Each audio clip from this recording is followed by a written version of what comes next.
Hey everyone, what I've got for y'all today is a kinetics problem. This is out of chapter 13 in the Hibbeler Dynamics book. And in addition to kinetics, it's also going to go back and use some of the stuff you cover at the very beginning of dynamics. All right, so it gives you a good review over some fundamental equations for dynamics. So let's read over this problem statement. We've got a 2-pound block right here. It's released from rest at A up here at the top, slides down along this smooth cylindrical surface. Smooth, so it means no friction. If the attached spring has a K value of 2 pounds per foot, we want to find the unstretched length so that it does not allow the block to leave the surface until theta is 60 degrees. Now, this is theta right here, so we're measuring theta starting here and going this way. All right. So first thing we want to do, because we've got a block, it's touching this surface, so we've got a spring, we want to do a free body diagram. So remember on the kinetics problems, you want to draw the free body diagram. So that's going to be our first step.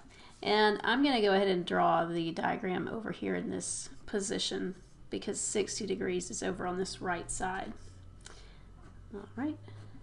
So now we've got that. And then let's go ahead and label our forces. So first of all, we know we have weight, right? So the weight's going to be 2 pounds. So let's go ahead and put that on here. So there's 2 pounds. And then we've got this spring force, right? So the spring is pulling this block into the surface, right? So we're going to have a spring force kind of going to the left. Let's call that Fs. And then if it's pulling the block into the surface, well, the surface is going to kind of push back. That's going to give us that normal force right there. Okay? And these are along the same lines. Now, those are the only forces we have because there's no friction. So next thing we want to do is label our coordinate system. So for this kind of motion, we have a circular path, right? Because this looks like a half circle or something, so it's circular. So that means we're going to have a tangential acceleration component as well as a normal acceleration component. So we want to use the n and t coordinate system. Now n should always be directed in towards the center of curvature. All right, so that means we're going to be directed in that way. So I'm going to put n as positive going in that direction. And then t is always tangent to basically that path that you're on. So this would be like our t direction. So we'll put t right here. All right. And then let's label this theta angle on here. So this is theta. And then if we draw this up here, there's theta. Okay. So now we've got that. Now let's go ahead and look at our forces. All right, so I'm going to go ahead and start with the n direction. Now going down this way is positive. So that means I'm going to have Fs, which is positive, minus n. And then this weight has an n component. So it's going to be 2 cosine theta. And that's positive. And that has to equal mass times acceleration in the normal direction. So mass is going to be 2 over 32.2, because remember the 2 is a weight. An is going to be v squared over rho. Now rho is the radius of curvature. So for this problem, it's basically just going to be the radius of this half circle. So that's going to be the 2 feet. So we'll put v squared over 2. Notice this cancels with this. So now let's simplify this a little bit. You can't simplify it very much. But let's take those 2's out of the equation. So I'll have Fs minus n plus 2 cosine theta equals v squared over 32.2. And let's call that equation 1. All right. So we've got a bunch of unknowns in here. So obviously I need another equation. So let's look at the t direction. All right, so remember this is the t direction. We're saying this is positive. So the weight has a t component. That'll be t sine theta. It's positive. And then that's it. Then we go to the right side, and we're going to have mass times the tangential acceleration. So mass again is 2 over 32.2. And then we don't know what the tangential acceleration is, so let's just put AT. And now let's go ahead and solve for AT here. So we get 32.2 sine theta. All right, so now we've got this tangential acceleration, and then we have this equation up here. Remember what we're looking for. We want to find the unstretched length in the spring. All right, well, to get that, I have to be able to find this, the spring force.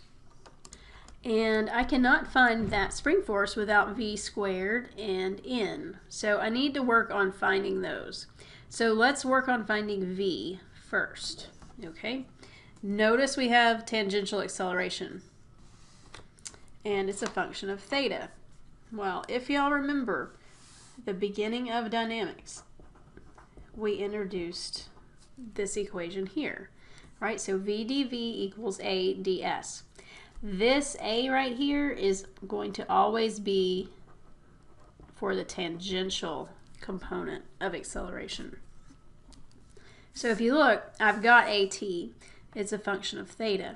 So I'm going to be able to use this equation with this tangential acceleration.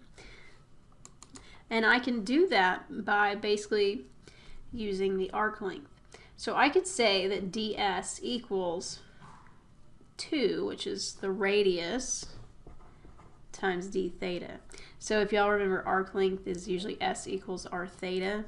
Same concept here. All right. But this allows me to relate s with theta, and I need to do that because this is theta in my equation. Okay, so if I do that, then I can integrate both sides and get v squared. So let's walk through that. All right, so left side, we do the integral. We're integrating with respect to v. So at point A, the initial velocity is 0, and then we're going to our final velocity v. And then we're going to set that equal to the integral of AT, which is 32.2 sine theta, times ds. Now ds is 2 times d theta. All right, now we're integrating with respect to theta. So over here, our lower limit will be 0 because initially we are up here at A. Right? If I'm up here at A, theta is 0 at this point. And then I'm going to leave this as theta. Okay, we'll worry about the 60 degrees in just a little bit. Okay, so now we've got that. So let's go ahead, we integrate. So we're going to get v squared over 2 for this left side.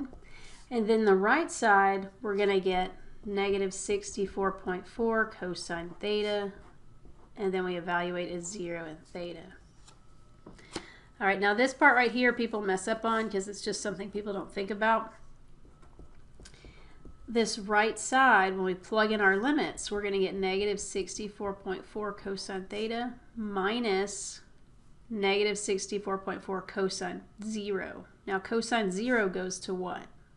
1, right? So a lot of people forget that. So we end up with this. These switch to positive. And then we can solve for v squared, right? And let's go ahead and plug in the 60 degrees here. So let's put at theta is 60 degrees. So we're going to have negative 64.4 cosine 60 plus 64.4. And then I need to multiply by this 2 because we need to bring that over. So v squared will be 64.4. All right.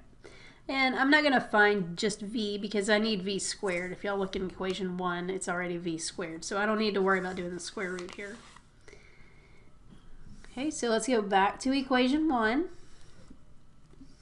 And let's rewrite it. And let's see. Okay, so there's equation 1. So now I know what v squared is. I've got that.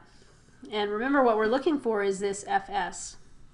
Okay, because I need this to find the unstretched length. So that means I need to know what n is. And then theta, we know theta is going to be 60 degrees. Now n, what do we think we should put for n?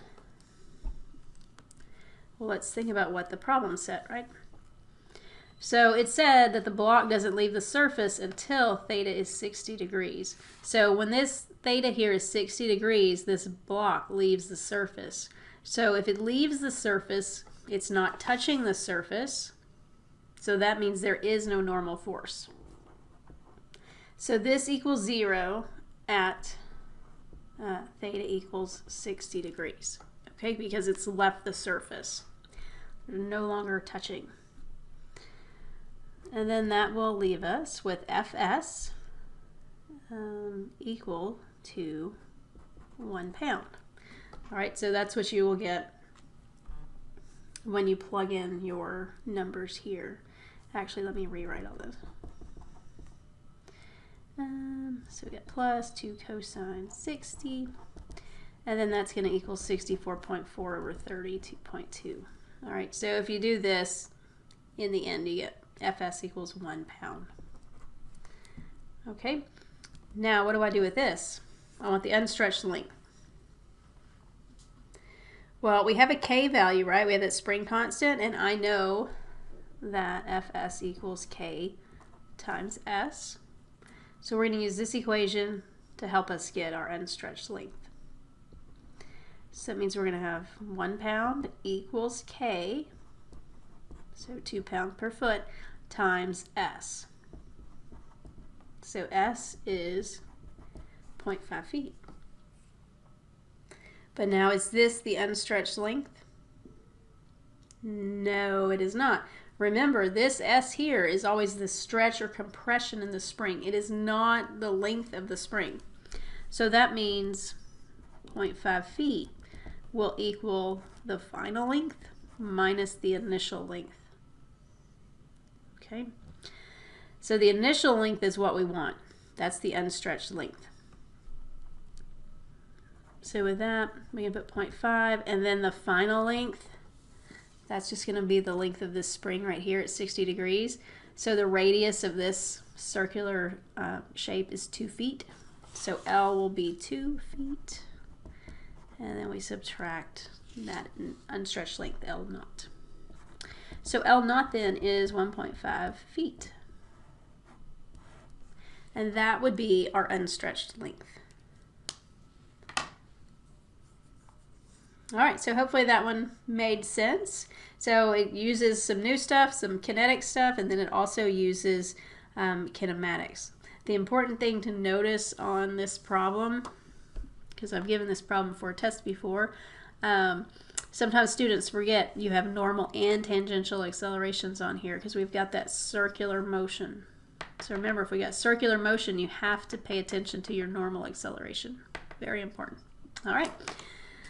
Hopefully y'all found that helpful. I will talk to y'all next time.